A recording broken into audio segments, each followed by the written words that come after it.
చరమా చక్కగా ఇట్లా దగ్గరికి అయిపోయింది. మనం బెల్లం వేసుకున్నాక ఇది ఒక కప్పుకి బౌల్ చూసాను కదా బ్లూ కలర్ది, ఆ దానికి మనం బెల్లం 1/2 కిలో తక్కువ వేసుకున్నా. నేను బెల్లం వేసుకుని పాకం పట్టుకుని నేను అందరూ బాగున్నారా? నేను బాగున్నా. ఈరోజు ఏ రెసిపీతో నేను ముందుకు వచ్చామంటే గుమ్మడికాయ, తినే గుమ్మడికాయ ఉంటుంది కదా, గుమ్మడికాయ స్వీట్ చేస్తున్నాను. దాన్ని తురుము మిక్సీ పట్ట కాకుండా ఇట్లా ముక్కలు మా అత్తయ్య చేసేవారు. ముక్కలతో నేను బెల్లం వేసి స్వీట్లో చేస్తాను. ఎలా చేస్తానో చూపిస్తా. ఇప్పుడు బెల్లాన్ని వడపోసుకొని పక్క పెట్టుకున్నా, కరగబెట్టేసి వడపోసి పక్క పెట్టుకున్నా. ఇప్పుడు దీన్ని చూపిస్తా. స్టవ్ వెలిగించుకొని చూసా, ఇట్లా పెద్ద పెద్ద ముక్కలు ఇంకా పెద్దగా కోసుకున్నా ఏం పర్వాలేదు, మంచిగా మగ్గిపోతాయి, చక్కగా ఉంటుంది. ఇదిగో మన ఇంట్లో చేసి పెట్టుకున్న నెయ్యి ఉంది కదా, కొంచెం నెయ్యి వేసి కొద్దిగా నెయ్యి వేసుకొని మగ్గ పెట్టేస్తే మంచిగా మగ్గుతాయి.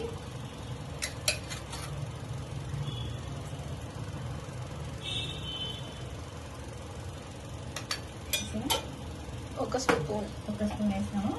ఇప్పుడు మనం ఈ ముక్కలు వేసేస్తాము.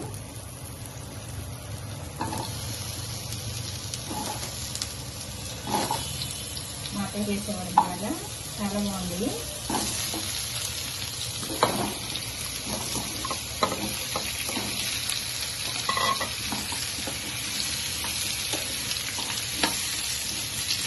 కొద్దిగా చిటికెడు ఉప్పు వేసుకోవాలి. బెల్లం వేసినప్పుడు ఎప్పుడైనా సరే ఏదైనా స్వీట్ చేసినప్పుడు ఉప్పు బెల్లమే కాదు, కొంచెం ఉప్పు వేసుకోవాలి చిటికెడంతా.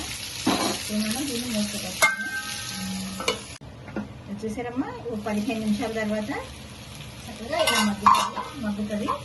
ఇప్పుడు ఇట్లా చూసారా, ఇలా మగ్గిపోతుంది. ముక్క చూసారా ఇలా మగ్గిపోతుంది. మధ్య మధ్యలో చూసుకోవాలమ్మా, ఇట్లా పెట్టేసి ఉండిపోయాం కదా అని కాదు, మధ్య మధ్యలో చూసుకోవాలి మనం. మీకు లెంత్ ఎక్కువ అవుతుందని నేను కొంచెం ఎత్తి చూపిస్తున్నాను. నేను మధ్య మధ్యలో చూసుకోవాలి. ఇప్పుడు మనం బెల్లం వేసుకున్నాం. ఇది మధ్య మధ్యలో మీరు తిప్పుకుంటూ ఉన్నాం, ఎందుకంటే అట్లా పెట్టేసి మగ్గుతుంది అని అనుకోవద్దు. మనం ఎక్కువ ఏమి వేయట్లేదు కదా, ఆయిల్ నెయ్యి ఏమి ఎక్కువ వేయట్లేదు కాబట్టి అట్లా పెట్టేసి ఊరుకోకండి. చాలా బాగుంటుంది, ఇలా చేసుకోండి. మా అత్తయ్య చేసేవారు చాలా బాగుంటుంది అంట. ఇది ఈ పాకలో జ్యూస్లో ఉడుకుతుంది. ఇప్పుడు చక్కగా సిమ్లో పెట్టేస్తే మంచిగా చక్కగా దగ్గరికి అయిపోతుంది.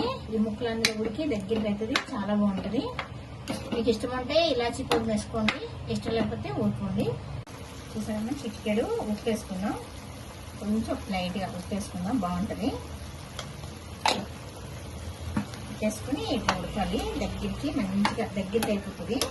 ఇది అంతా ఉడికితే ముక్కలన్నీ ఇంకా బాగా ఉడికితే ఇప్పుడు ఉడికినాక తీసేసుకోండి. మనం తురిమేసి చేసుకున్నది వేరు, ఇలా ముక్కలతో చేసుకుంటే చాలా బాగుంటుంది. స్వీట్ ఎప్పుడైనా చేసుకోవాలన్నప్పుడు మనం తెచ్చుకున్న చిన్న ముక్కలు తెచ్చుకున్న గుమ్మడికాయలు తెచ్చుకున్న ఇలా చేసుకోండి, చాలా బాగుంటుంది. సరేమ్మా, చక్కగా ఇట్లా దగ్గరికి అయిపోయింది. మనం బెల్లం వేసుకున్నాక ఇది ఒక కప్పుకి బౌల్ చూసాను కదా బ్లూ కలర్ది, ఆ దానికి మనం బెల్లం 1/2 కిలో తక్కువ వేసుకున్నా. నేను బెల్లం వేసుకుని పాకం పట్టుకుని నేను ఇలా దగ్గరికి చేసేసుకున్నా. చూసారా చక్కగా ఎట్లా ఉడికిందో, ఇంకా బాగుంటుంది, చాలా బాగుంటుంది. ఈ టైంలోనే మనం స్టవ్ బంద్ చేసుకోవాలి. ఇట్లా గుమ్మడికాయది మనం స్వీటు ఇలా చాలా బాగుంటుంది. మీరు కూడా ఇలా చేసుకోండి. చల్లారినాక చక్కగా చాలా బాగుంటుంది, చాలా టేస్టీగా ఉంటుంది. అంటే నేను మధ్య మధ్యలో కలుపుకుంటా ఉన్నా. 10 నిమిషాలు బాగా బెల్లంలో బాగా ఉడకనిచ్చాను, బాగా ఉడికింది. అది ఉడికినాక ఇంకా తీసేసాను. చక్కగా దగ్గరికి ఇలా వచ్చేసినాక మనకి బెల్లం అన్న దగ్గరికి వచ్చేసి ఉడికిపోయినాక బంద్ చేసేయాలి. ఈ టైంలో అయిపోతుంది స్వీటు. మీకు నచ్చితే దాంట్లో ఇలాచీ దంచుకుని వేసుకోండి, బాగుంటుంది. ఇదేనమ్మా ఈరోజు వీడియో. మీకు కనుక నచ్చితే లైక్ చేయండి, కామెంట్ చేయండి, షేర్ చేయండి, కామెంట్ చేయండి, సబ్స్క్రైబ్ చేసుకోండి. మరో వీడియోతో మీ ముందుకు వస్తా. లక్ష్మీ ఖనిజం, మీ లక్ష్మి. బాయ్ అమ్మా.